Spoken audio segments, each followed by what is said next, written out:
Hello friends, कैसे हो आप। मेरा नाम है सैफ अली और मजेदार केमिस्ट्री की क्लास में आपका वेलकम है। तो फ्रेंड्स, अभी तक आपको न्यूज़ तो मिल चुकी होगी कि सीबीएसई ने क्लास 9th से लेकर क्लास 12 तक अपना 30% सिलेबस रिड्यूस कर दिया है। और इस वीडियो में मैं आपको बताने वाला हूं कि क्लास 10th में साइंस में क्या फर्क आ चुका है पहले के सिलेबस में और अब के सिलेबस में, जो कि 30% रिड्यूस होकर एक नया फॉर्मेट तैयार हुआ है। तो क्या चैप्टर हटाए गए हैं या चैप्टर में से टॉपिक हटाए गए हैं, ये आपको पता लगेगा इस वीडियो को पूरा देखने के बाद।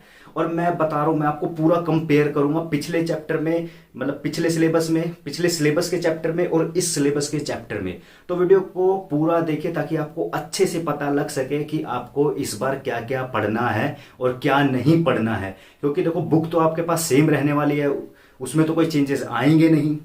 ठीक है, तो इससे अच्छा अगर आपको पता चल जाए तो आप अपना सारा ध्यान उस पे लगाओगे जो आपको मार्क्स दिलाने वाले हैं। तो इस वीडियो को पूरा देखिए, अच्छे से देखिए, बड़े मजेदार तरीके से समझाऊंगा आपको। कोई नहीं समझाएगा जिस तरीके से मैं आपको बताने जा रहा हूं। चलिए स्टार्ट करते हैं।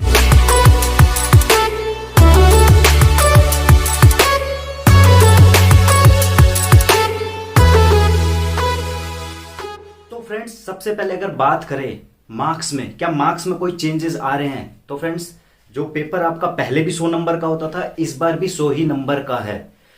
100 नंबर में से 80 नंबर थ्योरी के जो आप पेपर देकर आते हो और 20 नंबर आपके इंटरनल असेसमेंट के। तो पेपर आपका 100 नंबर का ही रहने वाला है, इसमें कोई चेंजेस नहीं है। तो मार्क्स में तो कोई चेंजेस नहीं है। ठीक, तो 100 नंबर का पेपर होने वाला। चेंजेस किस में है? चेंजेस चैप्टर्स में है और चैप्टर्स के टॉपिक्स में। चलो, अच्छा रहेगा मैं आपको एक एक चैप्टर उठाकर अच्छे से समझाऊं। तो सबसे पहले शुरुआत करते हैं हम केमिस्ट्री से। फुल डिटेल देने वाला हूं ताकि आपको फायदा हो। इस वीडियो को देखकर आपको बिल्कुल जरूर फायदा होगा। तो अगर पहले बात करूं मैं केमिस्ट्री के फर्स्ट चैप्टर से, तो पहला chapter reaction, chemical reaction and equation वाला चैप्टर जो है, केमिकल रिएक्शन एंड इक्वेशन। तो इसमें कोई भी चेंज नहीं है। अगर जो न्यू सिलेबस की बात कर रहे हैं हम, न्यू सिलेबस, ठीक है, फुल डिटेल मिलने वाली है आपको इस वीडियो में, ठीक है ना। तो इसलिए मैं पूरा लिख कर आपको अच्छे समझा रहा हूं। अगर हम केमिस्ट्री की बात करें फर्स्ट चैप्टर, तो इसमें कोई चेंज नहीं है। ठीक है, जो जो पहले पढ़ना था वो अभी भी पढ़ना है, और अगर आप पढ़ भी चुके हो तो आपको कोई घाटा नहीं होने वाला। सेकंड, अगर हम बात करें एसिड्स एंड बेसिस की and salt, acids, basis and salt, तो फ्रेंड्स इसमें भी कोई चेंज नहीं है। इसमें भी कोई चेंज नहीं है।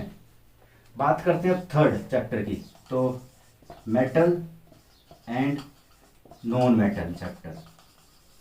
तो केमिस्ट्री का जो थर्ड चैप्टर है, केमिस्ट्री पार्ट का अगर हम बोले तो उसका जो थर्ड चैप्टर है मेटल एंड नॉन मेटल, तो फ्रेंड्स इसमें चेंज है। अब आपको क्या नहीं पढ़ना? Corrosion, basic biological process of corrosion and prevention, अब आपको नहीं पढ़ना। तो इसमें मेनली आपको मेटल के प्रॉपर्टीज पढ़नी है, जो कि केमिकल प्रॉपर्टीज और फिजिकल प्रॉपर्टीज है। जो आपको नहीं पढ़ना है एक बार सुन लो अच्छे से। क्या नहीं पढ़ना? Basic biological process of corrosion and prevention. तो ये इसमें से कुछ कोर्स 1-2 नंबर का तो जरूर आता था, तो अब आपको ये नहीं पढ़ना। यहां पे लिख देते हैं basic biological process corrosion and prevention. तो ये टॉपिक्स अब आपको नहीं पढ़ने। तो ये तो पहले क्या था, मैं फिर से रिपीट कर रहा हूं कि मेटल एंड नॉन मेटल्स में जो आपको नहीं पढ़ना है वो ये नहीं पढ़ना है। ठीक है, और बाकी मैं आपको दिखा भी रहा हूं साथ साथ में कि आपको क्या क्या करना है। ये मैं इसलिए बता रहा हूं ताकि आपको पता लग सके कि पहले वाले सिलेबस में क्या ऐड था और इस बार वाले में से क्या हटा दिए गए हैं। तो जो जो मैं यहाँ पे लिख रहा हूँ देखो केमिकल रिएक्शन एंड इक्वेशन में कोई चेंज नहीं है, एसिड बेसिस में भी कोई चेंज नहीं है, और इस वाले चैप्टर में ये चेंज है। ठीक है, मतलब अब ये टॉपिक नहीं है, आप देख सकते हो, आपको आपको ये सारी चीजें नहीं देखने को मिल रही होगी इस बार में। अब बात करें कार्बन एंड इट्स कंपाउंड, तो 3 चैप्टर हो चुके हैं, टोटल 5 चैप्टर हैं।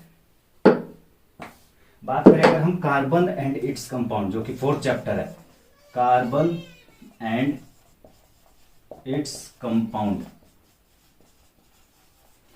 तो कार्बन एंड इट्स कंपाउंड में there is a big change, यहां पे बहुत बड़ा चेंज आया है। वो क्या है, पहले आप देख लो कि क्या क्या आ रहा है, अब आपको बताता हूं कि क्या क्या नहीं आ रहा है, क्योंकि इसमें तो मेंशन है नहीं क्या क्या नहीं आ रहा है, तो आप देख लो क्या क्या नहीं आ रहा। अब आप soap detergent, soap and detergent, soap and detergent अब नहीं आ रहा है। नोमेनक्लेचर, नोमेनक्लेचर नहीं आ रहा। इथेनॉल एंड इथेनोइक एसिड, ये भी नहीं आ रहा है। ठीक है ना, तो देखो इतने सारे, ये सोप एंड डिटर्जेंट पे तो पक्का क्वेश्चन आता था, जरूर ही आता था। तो अब सोप एंड डिटर्जेंट, नोमेनक्लेचर, जो कि बच्चों को बहुत प्रॉब्लम होती है समझने में 10th क्लास के अकॉर्डिंग, और इथेनॉल एंड इथेनोइक एसिड। तो इस चैप्टर में से अगर 4th चैप्टर की बात करें तो कम से कम 30 से लेकर 40% तक टॉपिक्स हट चुके हैं। ठीक, अब बात करते हैं 5th चैप्टर की, पीरियोडिक क्लासिफिकेशन। तो यहां पर लिख देते हैं हम, जो कि केमिस्ट्री का 5th चैप्टर है, पीरियोडिक क्लासिफिकेशन, पीरियोडिक क्लासिफिकेशन। तो फ्रेंड्स इसमें भी कोई चेंज नहीं है, जो पहले था वो अभी भी है। तो केमिस्ट्री की मैं आपको बता चुका हूं क्या आ रहे हैं क्या नहीं आ रहे हैं। जो टॉपिक नहीं आ रहे हैं वो मैंने बोर्ड पे लिखा है, और जो आ रहे हैं वो आपको शो हो ही रहा है। चलिए अब बात करते हैं हम फिजिक्स की।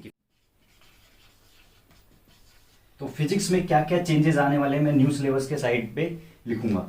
तो सबसे अगर पहले बात करें लाइट चैप्टर, लाइट चैप्टर जो कि रिफ्लेक्शन एंड रिफ्रैक्शन का पार्ट है।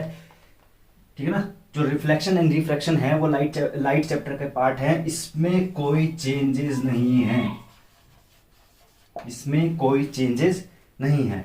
नेक्स्ट चैप्टर की अगर हम बात करें, ह्यूमन आई, ह्यूमन आई, तो फ्रेंड्स इसमें चेंजेस हैं। तो पहले वाले में क्या क्या नहीं आ रहा है मैं आपको बता रहा हूं, जो आ रहे हैं वो आप देखो कि क्या आ रहे हैं, अब जो नहीं आ रहे वो देखो क्या नहीं आ रहा। तो defect of vision and structure of eye. ठीक है, बाकी सब कुछ आ रहा है ह्यूमन आई में से, बस क्या नहीं आ रहा है, defect of vision and structure of eye, ये नहीं आ रहा है। और ये मैं बताऊं, ये बहुत इंपॉर्टेंट टॉपिक था। इसमें जो डिफेक्ट ऑफ आई कौन कौन से थी, मायोपिया, हाइपरमेट्रोपिया, और जो स्ट्रक्चर ऑफ आई था ये भी एक इंपॉर्टेंट पार्ट था। ठीक है, क्योंकि इससे जरूर क्वेश्चन आते थे, और यही नहीं आ रहा है, तो बाकी का बच गया आसान पार्ट। तो आपकी हो गई बल्ले बल्ले। ढोल बजवा दू, बजाओ भाई ढोल। जो कि बच्चों को मुश्किल लगता है, इलेक्ट्रिसिटी। ठीक है, जिसमें बहुत सारे न्यूमेरिकल आते हैं। तो देखो जो इलेक्ट्रिसिटी है और जो लाइट चैप्टर है ये आते हैं 12th में। अगर कोई बच्चा नॉन मेडिकल या मेडिकल सब्जेक्ट लेता है तो फिजिक्स में इलेक्ट्रिसिटी और रिफ्लेक्शन एंड रिफ्रैक्शन सेम आता है, मतलब इसको आगे बढ़ा कर देते हैं, मतलब अच्छे से डिटेल में देते हैं। तो इसी हिसाब से मे भी लाइट में कोई चेंजेस ना किए हूँ। और बात करें इलेक्ट्रिसिटी में, तो बिल्कुल इलेक्ट्रिसिटी में भी कोई चेंज नहीं है। ठीक है, तो जो अब है वो पहले भी था, जो पहले था वो अभी भी है। अब नेक्स्ट चैप्टर की बात करें हम, magnetic effect of current, magnetic effect of current. तो जो मैग्नेटिक इफेक्ट ऑफ करंट में देख लो क्या क्या चेंजेस आ गए हैं। जो आने वाला है वो आपको दिख रहा है, और क्या क्या चेंजेस, मतलब अब क्या नहीं आने वाला। तो इलेक्ट्रिक जनरेटर, इलेक्ट्रिक जनरेटर ये नहीं आएगा। डीसी करंट, एसी करंट ये भी नहीं आएगा। एडवांटेज ऑफ एसी और डीसी, ये भी नहीं आ रहा है। और डोमेस्टिक सर्किट, यहां पे लिख देते हैं डोमेस्टिक सर्किट। तो फ्रेंड्स ये अब सारे टॉपिक आपको नहीं पढ़ने हैं इस बार, ठीक है। तो इस बार ये टॉपिक आपको नहीं पढ़ने हैं, ठीक। तो ये 4 चैप्टर आ रहे हैं, इसमें कोई भी चैप्टर काटा नहीं गया, तो ये सारे के सारे चैप्टर आ रहे हैं। सिर्फ लाइट को अगर देखा जाए कोई चेंज नहीं, ह्यूमन आई में क्या क्या चेंजेस हैं, और इलेक्ट्रिसिटी में भी कोई चेंज नहीं, ठीक। और मैग्नेटिक इफेक्ट ऑफ करंट में आप देख सकते हो कि ये सारे टॉपिक्स नहीं आ रहे हैं। चलो अब बात करते हैं हम बायोलॉजी की, कि बायोलॉजी में क्या आ रहा है और क्या नहीं आ रहा है। और मैं बताऊं सरप्राइज, मेन सरप्राइज तो इसी में ही है। बायोलॉजी में क्या क्या नहीं आ रहा, सबसे पहले अगर बात करें लाइफ प्रोसेस, तो लाइफ प्रोसेस में कोई भी चेंज नहीं है, ठीक है। तो जो पहले था वो अभी भी है। दूसरी बात करें हम कंट्रोल एंड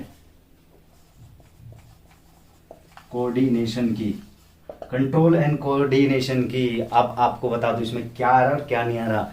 तो फ्रेंड्स सबसे पहले मैं ढोल बजवाऊंगा, और बजाओ ढोल, क्योंकि फ्रेंड्स ये चैप्टर ही नहीं आ रहा है, ये चैप्टर ही नहीं आ रहा है। आप एक चैप्टर पूरा का पूरा हटा दिया गया, आपको मुझे तो टॉपिक बता रहे थे, चैप्टर को ही हटा दिया। और ये बहुत मुश्किल तो नहीं कह सकते, हाँ पर मुश्किल थोड़ा बहुत था समझने में, क्योंकि बायोलॉजी बड़ा इंटरेस्ट लेके नहीं पढ़ा जाता, ठीक है ना, इसको सिर्फ रटना पड़ता है। देखो ये मेरा मानना है, क्योंकि मैं केमिस्ट्री का मतलब नॉन मेडिकल का स्टूडेंट था भाई, बाकी मेडिकल जो लेना चाहता हूँ उसके लिए नो कमेंट। अब बात करते हैं रिप्रोडक्शन की, तो इसमें भी कोई चेंज नहीं आ रहा है, ठीक है ना, तो इसमें भी कोई चेंज नहीं आ रहा। अब बात करें हेरिडिटी की, हेरिडिटी एंड इवोल्यूशन जो चैप्टर है, तो इसमें क्या नहीं आ रहा। एक तो आ रहा है बेसिक कॉन्सेप्ट ऑफ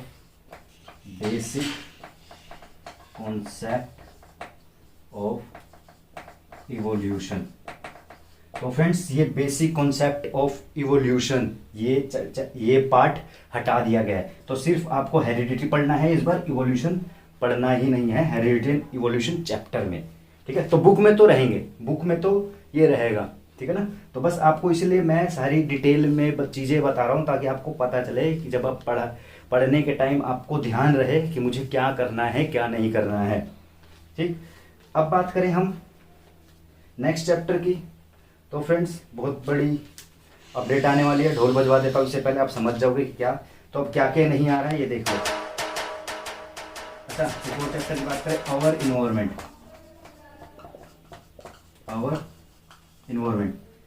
तो आवर इन्वायरमेंट में भी कोई चेंज नहीं है, ठीक है। तो आवर इन्वायरमेंट में भी कोई चेंज नहीं है। तो फ्रेंड्स अब चैप्टर कौन सा हटाया गया है, अब जो चैप्टर हटाए गए हैं मैं वो बता रहा हूँ, तो उसके लिए मुझे इसको इरेज करना पड़ेगा। आप देख लो, आपने नोट कर लिया होगा, ठीक है। वैसे आपको सिर्फ जो स्क्रीनशॉट लेनी उसकी लेनी, जो मैं आपको यहाँ पे शो करता जा रहा हूँ कि क्या आ रहा है क्या नहीं आ रहा। जो क्या नहीं आ रहा वो तो यहाँ लिख ही रहा हूँ, और जो क्या आ रहा है वो तो आपको साथ साथ मिलता जा रहा है, ठीक है ना। जब हम कंपेयर कर रहे हैं ना, तो खुशी जो जितनी बढ़ रही है ना, या जितनी आपकी बढ़ रही होगी, उसका तो कोई जवाब ही नहीं है, ठीक। तो अगर हम बात करें सोर्सेज ऑफ एनर्जी, तो फ्रेंड्स ये चैप्टर आ ही नहीं रहा, सोर्सेज ऑफ एनर्जी ये चैप्टर आ ही नहीं रहा। और दूसरे चैप्टर की अगर बात करें हम मैनेजमेंट ऑफ नेचुरल रिसोर्सेज, तो ये चैप्टर भी नहीं आ रहा है। बल्ले बल्ले आपकी हो गई मौज। तो फ्रेंड्स अगर अब हम बात करें, अगर टोटल ओवरऑल चैप्टर कंपेयर करें, टॉपिक्स तो मैंने आपको बता दिए किस चैप्टर में कितने टॉपिक आ रहे हैं, कितने कौन से टॉपिक नहीं आ रहे। अब बात करते हैं कि भाई तो अब जो हमारा सिलेबस है इसमें टोटल कितने चैप्टर आ रहे हैं और पहले वाले में कितने थे। तो अगर मैं तो फ्रेंड्स जो पहले चैप्टर थे वो थे टोटल 16, और जो अब बच गए हैं अब हैं 13। अब क्या है, अब है 13। तो देखा जाए तो अभी केमिस्ट्री में 5 चैप्टर आ रहे हैं, फिजिक्स में 4 चैप्टर आ रहे हैं और बायोलॉजी में 4 चैप्टर आ रहे हैं। तो टोटल आपके इस बार जो चैप्टर आ रहे हैं 13 और पहले थे 16। तो पूरे के पूरे चैप्टर भी हटाए गए हैं और चैप्टर में से टॉपिक्स भी हटाए गए हैं। तो फ्रेंड्स ये थी फुल डिटेल क्लास 10th के साइंस के सिलेबस में क्या चेंज आया है। तो अब आपको A to Z चीज़ें पता चल चुकी हैं। अब आपको ये भी पता चल चुका है कि क्या पढ़ना है क्या नहीं पढ़ना। और मैं फ्रेंड्स एक राज की बात बताऊं, अब आपका सिलेबस ना बहुत ही ज़्यादा आसान हो चुका है। अब तो फ्रेंड्स अगर वीडियो आपको पसंद आई, आपको एक एक चीज़ समझ में आ गई, एक एक चीज़ पता चल गई है, तो अब वीडियो को लाइक कर दीजिए, अपने दोस्तों के साथ जितना ज़्यादा हो सके शेयर करिए। देखो फ्रेंड्स मैं पूरे पसीने से लथपथ हूँ क्योंकि मेरे पास माइक नहीं है और कमरे में अगर मैं फ़ैन चलाऊँगा तो बहुत ज़्यादा नॉइस होगी, तो मेरी पूरी शर्ट गीली हो चुकी है। देखो मेहनत तो दिख रही होगी आपको। तो फ्रेंड्स प्लीज़ वीडियो को लाइक करना, कोई भी प्रॉब्लम है तो कमेंट करो, मैं आपको ज़रूर बताऊँगा, आपके सवालों का जवाब ज़रूर दूंगा। और अगर अभी तक आपने मेरे चैनल को सब्सक्राइब नहीं किया है तो फ्रेंड्स प्लीज़ चैनल को सब्सक्राइब कर दें। चलिए मिलते हैं नेक्स्ट वीडियो में नेक्स्ट टॉपिक के साथ, तब तक के लिए goodbye, see you again.